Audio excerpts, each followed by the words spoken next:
Bueno, vamos a ver entonces en esta parte del módulo 2 que corresponde a lo que es el recurso hídrico, vamos a ir medio revisando cómo se configuran, al menos en este video, los diferentes climas, los diferentes ciclos del agua que tenemos en cada una de estas regiones, al margen de las provincias que la integran.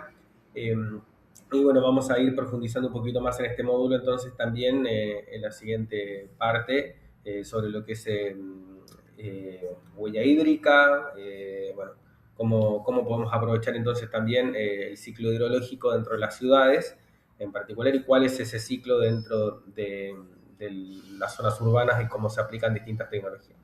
Entonces, para comenzar entonces este módulo, importante que ustedes puedan conocer cómo se caracteriza el recurso hídrico en un lugar. Entonces, alguna información que es importante que ustedes van a tener que recabar, la cual les va a permitir poder dimensionar, poder definir qué tecnología es la que mejor aplica a qué región, a qué lugar en particular. Entonces, siempre tienen que tener como premisa, esto lo dejo igual como para reforzar, muy importante, de que ustedes cuando van a evaluar la implementación de alguna tecnología en algún proyecto, sea habitacional o similar, lo primero que tienen que pensar o identificar es en qué región se está haciendo, en qué región se realizaría o se ejecutaría este proyecto y poder primero ir a recabar información respecto de su caracterización hídrica. Y eso significa recopilar información o datos respecto de las precipitaciones, sea en forma de lluvia, granizo, nieve o lo que sea, que sería una de las formas en las cuales podemos acceder a ese recurso, cómo se distribuye a lo largo del año ese ciclo del agua, hay periodos que van a estar más secos, otros con mayor precipitación. Después, cómo accedo incluso a ese recurso en forma, por ejemplo, de río. No todas las regiones necesitan que llueva para poder tener agua en algún río, ¿no? De hecho, tenemos la zona más cercana a la cordillera que depende de lo que es el derretimiento de la nieve durante el año. Ahí también es importante por ahí la regulación hídrica mediante eh, las diferentes represas que se han construido.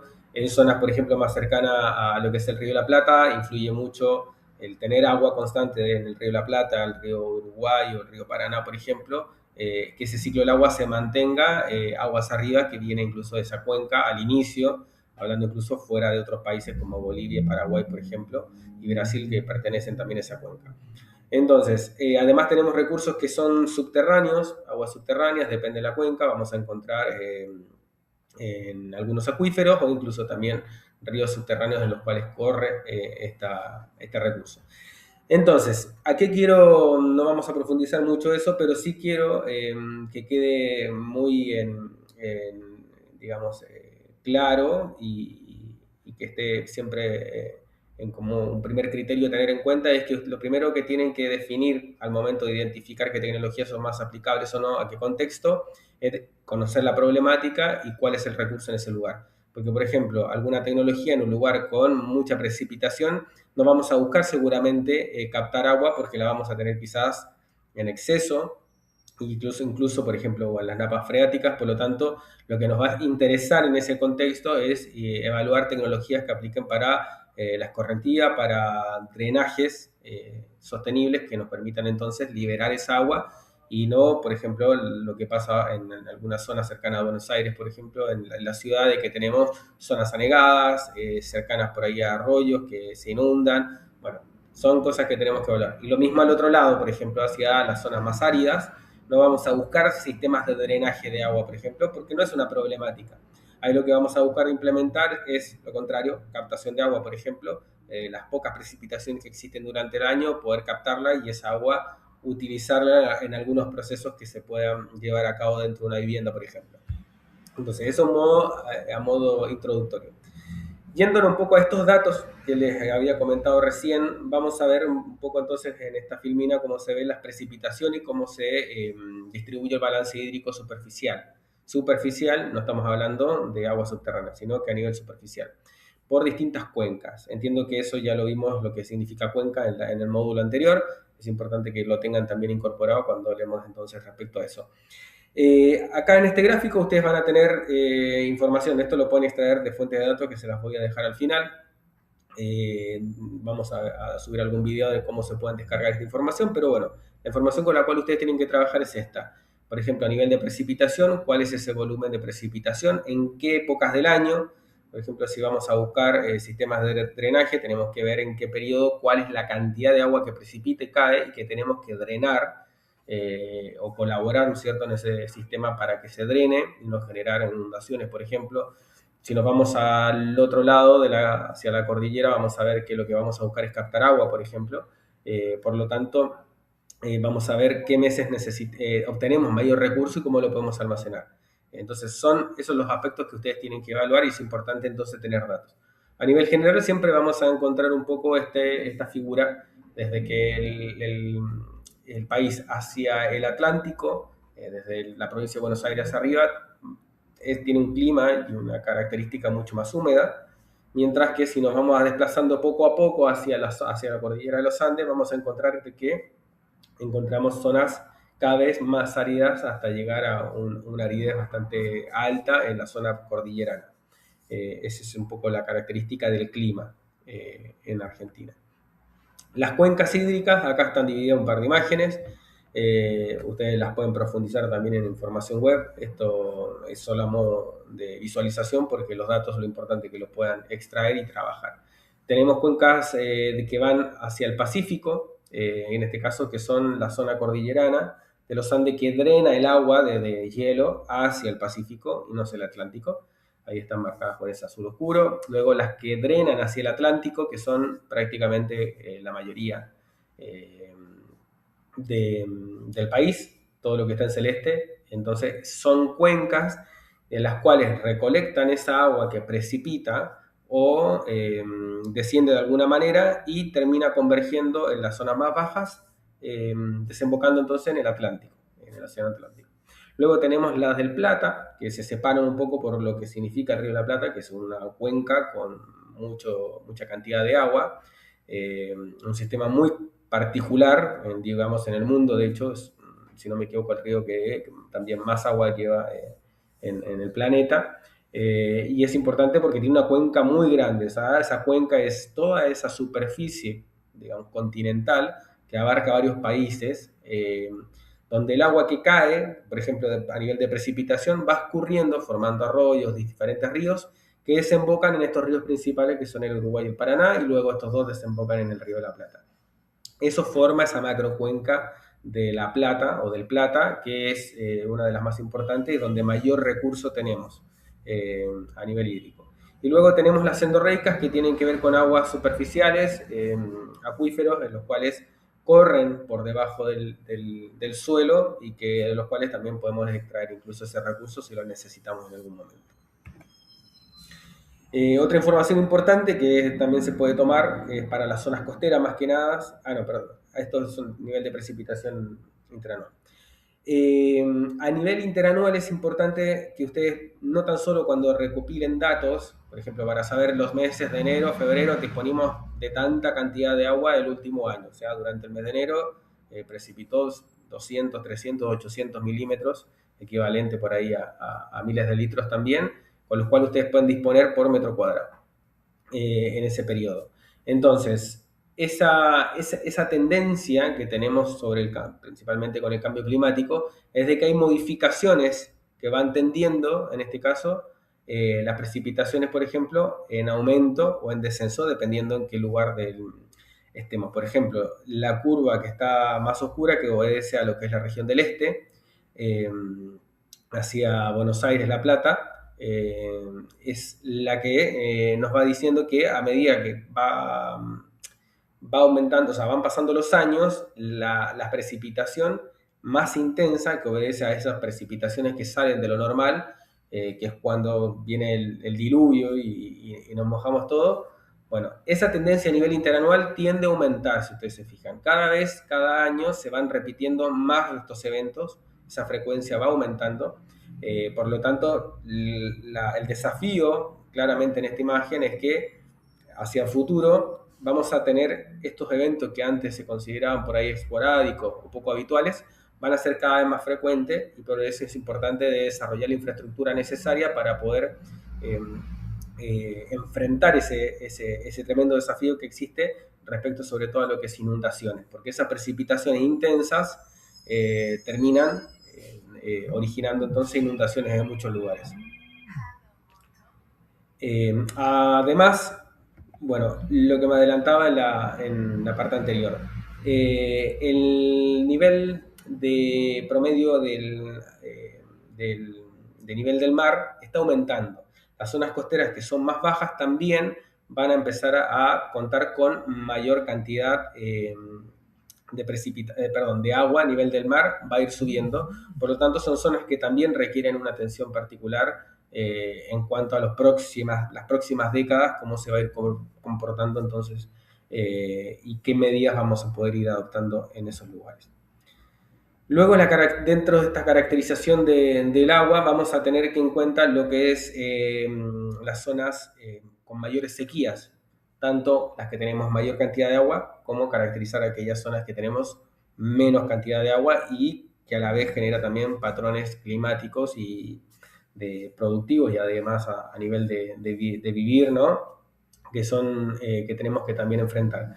Y obedece entonces a estas olas de calor, principalmente que son las que afectan la zona más cercana a la cordillera, zona norte, en las cuales tenemos también sequías que van cada año aumentando. Antes se contabilizaba por ahí, fue un año seco, nos afectó la producción, por ejemplo, vinícola en esa zona, o hubo cualquier problemática en particular, sobre todo también a nivel urbano, olas de calor. Pero la tendencia, como dijimos antes, es que en los próximos años, las próximas décadas, estos eventos sean más habituales y vamos entonces a estar hablando de sequías extremas, que es lo que tenemos que enfrentar entonces a futuro. Hay un registro, ahora después van a tener ustedes acceso al link, en el cual se monitorean acá, por ejemplo, estaciones de monitoreo, van monitoreando cómo se están comportando año a año estas zonas del país con con las sequías que van enfrentando.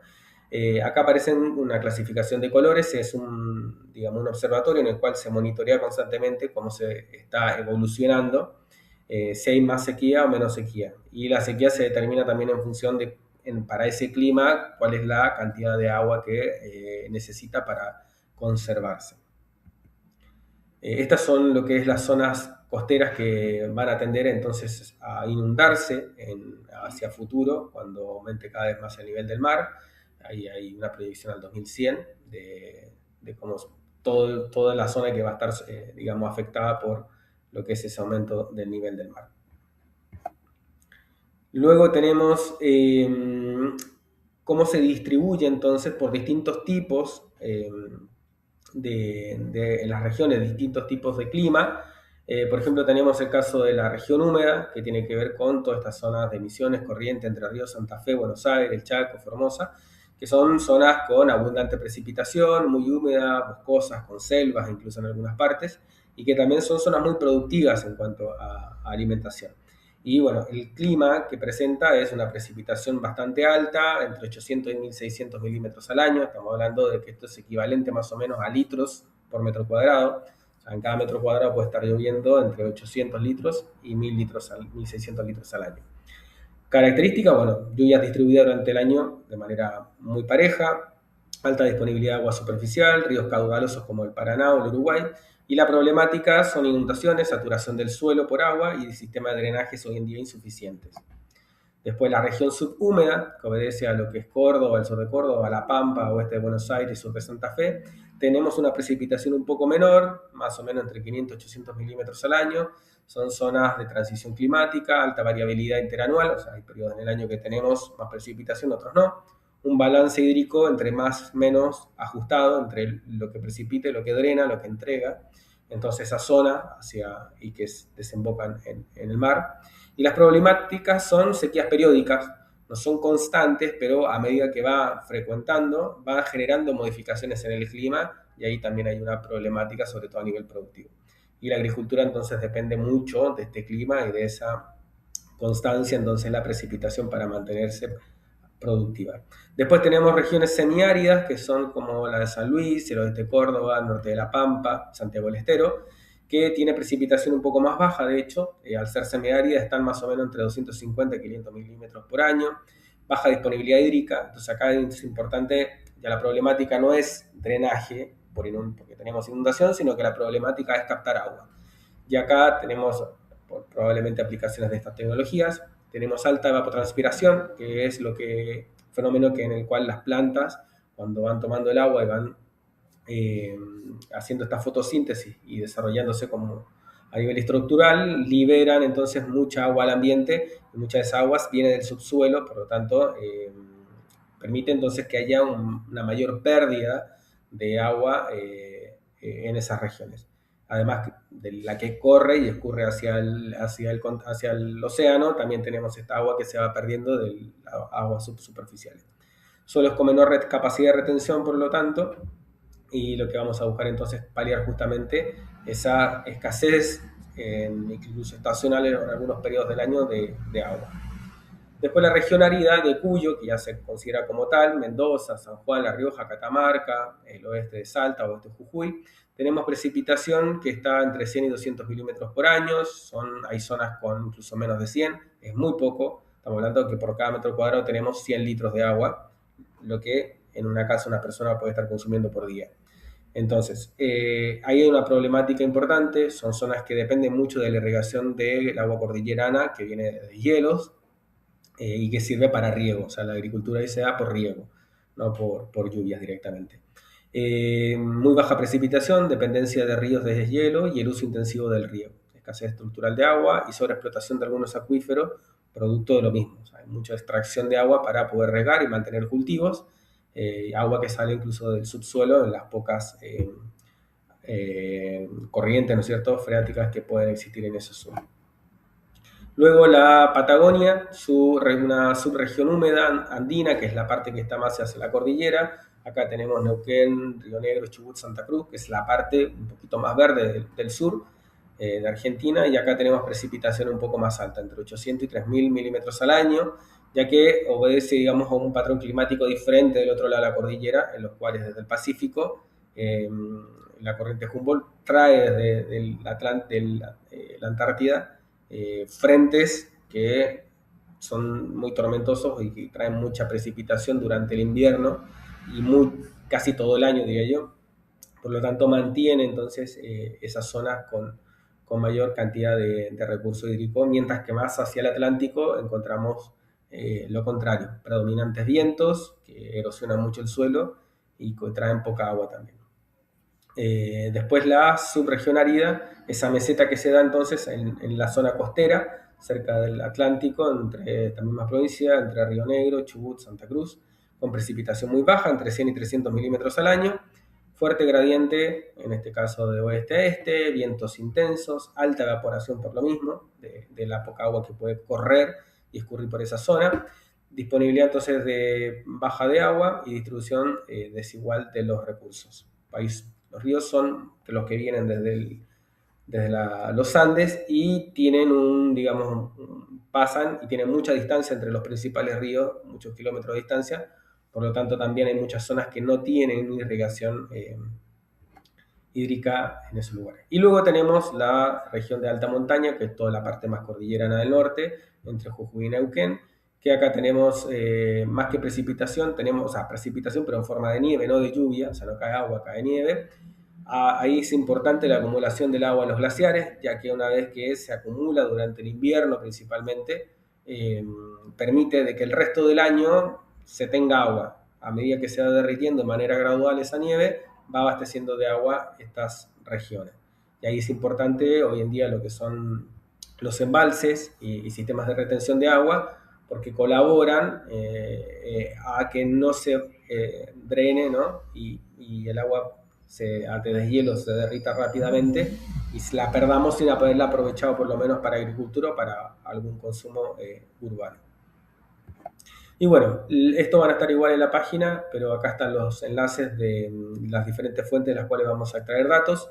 Luego vamos a visualizar en otro video cómo extraer información de cada una de estas fuentes.